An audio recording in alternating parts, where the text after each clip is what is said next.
कल पूरे देश ने देखा कि हमारे देश के पहलवान जिन्होंने भारत माता की मस्तक ऊंचा करने में कोई कसर नहीं छोड़ी, पूरी ज़िंदगी उन्होंने लगाई कि किस तरह से हिंदुस्तान का नाम रोशन किया जाए। कल आपने देखा, पूरे देश ने देखा कि वो हमारी बहनें और हमारी भाई किस तरह से मीडिया से मुखातिब होते हुए उनकी आंखों में आंसू थे, उनके सीने में दर्द था और उसमें से उन पहलवानों ने ये भी कहा कि वो कुश्ती से अलविदा करते हैं।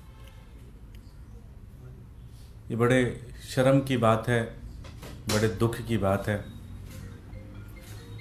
कि जब वो मेडल जीत कर आते हैं तो प्रधानमंत्री अपने घर पर उनको बुलाते हैं, उनसे चर्चा करते हैं। मीडिया का पूरा फुटेज प्रधानमंत्री खुद लेना चाहते हैं, लेकिन जब उन बच्चों के साथ, हमारे देश के बेटे बेटियों के साथ जब एक अपमानित घटना की गई तो उसकी एक बेसिक जांच भी नहीं कराई गई। और किस तरह से दिखा कि जो पूरा का पूरा सिस्टम है वो कैसे उन बच्चों को हराने में लगा हुआ था। मैं पीसी देख रहा था तो अंदर से बहुत दुख भी आ रहा था और गला भी दर्द रहा था कि जब इस तरह के पहलवान साथी जिनका देश दुनिया में हर कोई नाम जाता है, जब उनके साथ ये सिस्टम ऐसा कर सकता है तो आम लोगों के साथ क्या होगा। कई बार मोटिवेशन भी टूटता है कि क्या लड़ना चाहिए कि नहीं लड़ना चाहिए, क्या करना चाहिए क्या नहीं करना चाहिए। मैं गांधी जी की एक लाइन ये बताना चाहता हूँ कि गांधी जी ने एक जगह लिखा है कि जब वो निराश होते थे तो हमेशा सोचते थे कि इतिहास में ऐसा बहुत बार समय आया है जब हत्यारे, लुटेरे, दुराचारी अजेय दिखते हैं, लगता है ये तो कभी हार ही नहीं सकते। चाहे वो कंस हो, चाहे वो रावण हो, अपने समय में जब वो अपने चरम पे होते हैं तो ऐसा लगता है कि ये तो कभी हार ही नहीं सकते, लेकिन अंत में जो विजय है वो सत्य की होती है, असत्य हमेशा हारता है।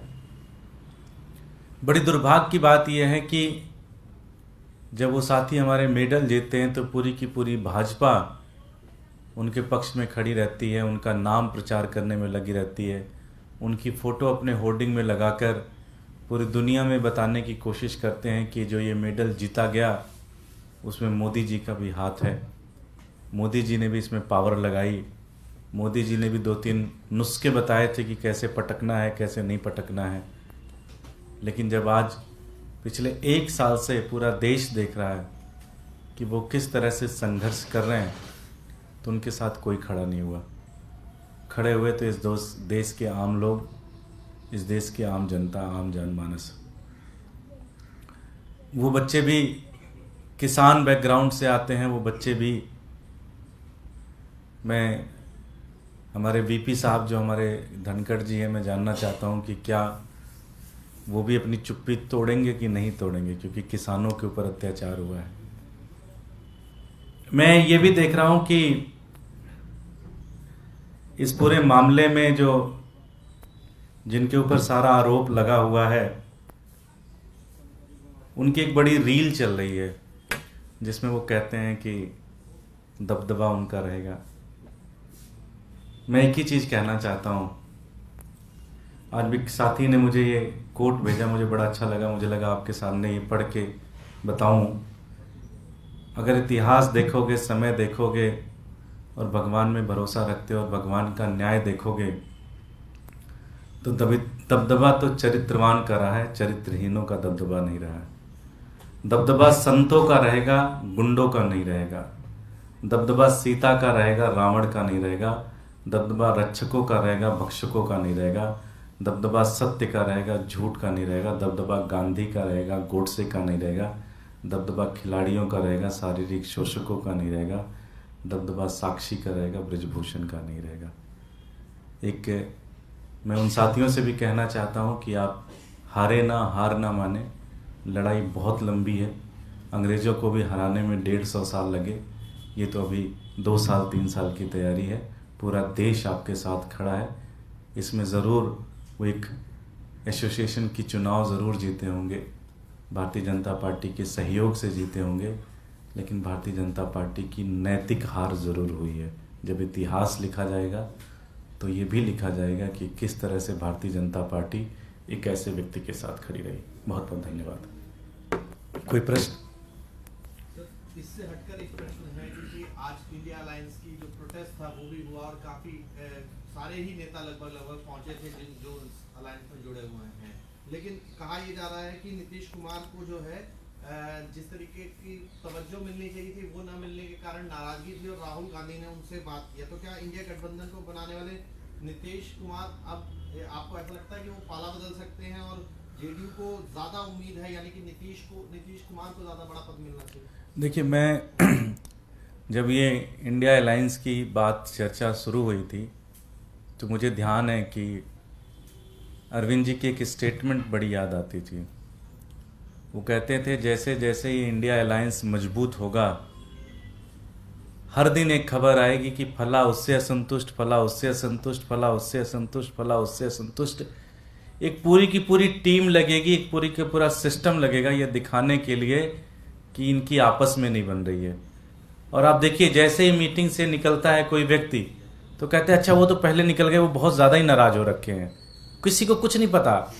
वो आके कह रहे हैं भाई साहब हमें एक काम था, हम उसके लिए जा रहे थे, हमारे पार्टी के जो साथी थे दूसरे साथी प्रेस कॉन्फ्रेंस में बैठेंगे, लेकिन चला दिया मीडिया ने कि मीटिंग में हुई 3 आदमी नाराज, 4 आदमी नाराज।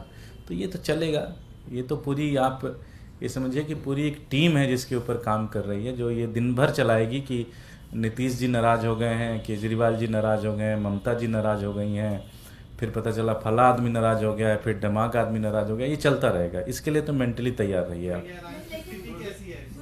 सुनील कुमार पिंटू जो कि नीतीश कुमार के से ही सांसद हैं बिहार से, उनके वो कह रहे हैं कि चाय बिस्कुट की ये बैठक हुई, सीट बंटवारे को नहीं हुई, इसीलिए नीतीश कुमार पीसी में नहीं बैठे थे। वो तो ठीक है, उसका हम इंटरनल चीज़ें तो ज़्यादा नहीं कह सकते, लेकिन मैं कह रहा हूँ इसके ऊपर भी एक पूरी टीम लगेगी जो दिखाने की कोशिश करेगी कि ये लड़ाई आपस में चल रही है। पहली बार इस बैठक सड़क के ऊपर इंडिया अलायंस दिखाई दिया, आपको लगता है कि जो शुरुआत हुई है वो बेहतर नतीजा दे पाएगी? निश्चित रूप से जो देश में पिछले कई महीनों से जो दिख रहा है, कई सालों से जो दिख रहा है, आप देखिए उन्होंने इलेक्शन कमीशन के चुनने में, अगर मैं करेक्ट हूँ तो सीजीआई का एक रोल होता था, सीजीआई की एक कमेटी होती, 3 लोगों की कमेटी होती थी, उसमें से उन्होंने सीजीआई को हटाने का प्रस्ताव लेके आ गए।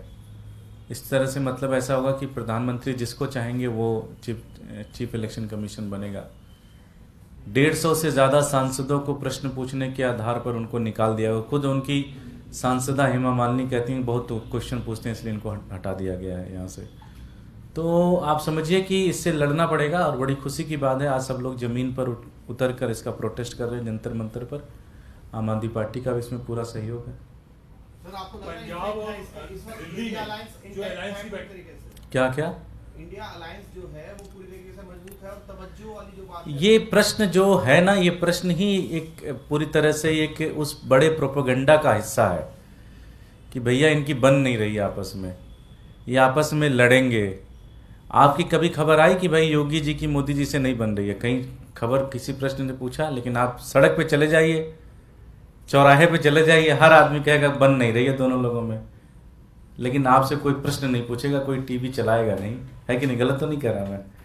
तो ये एक बड़ा प्रोपेगेंडा का हिस्सा है, आप लोग भी इसका हिस्सा ना बने। अच्छा ये बताइए दुर्गेश जी, पंजाब और दिल्ली में बंटवारे को लेकर के अरे हो जाएगा, काहे इतना परेशान है, सब बता दिया जाएगा। जब बंटवारा होगा, जब सीट उठ होगा, सब बता दिया जाएगा कहाँ क्या करना है क्या नहीं करना है। इतना स्ट्रेस मत लीजिए, देश के मुद्दों के ऊपर चर्चा करिए, वो महत्वपूर्ण है। 2 सीट कौन कम लेगा कौन ज़्यादा लेगा वो ज़्यादा फर्क नहीं पड़ता। साक्षी और उन लोगों ने इस्तीफा दे दिया, वो बड़ा मुद्दा है इस देश के लिए।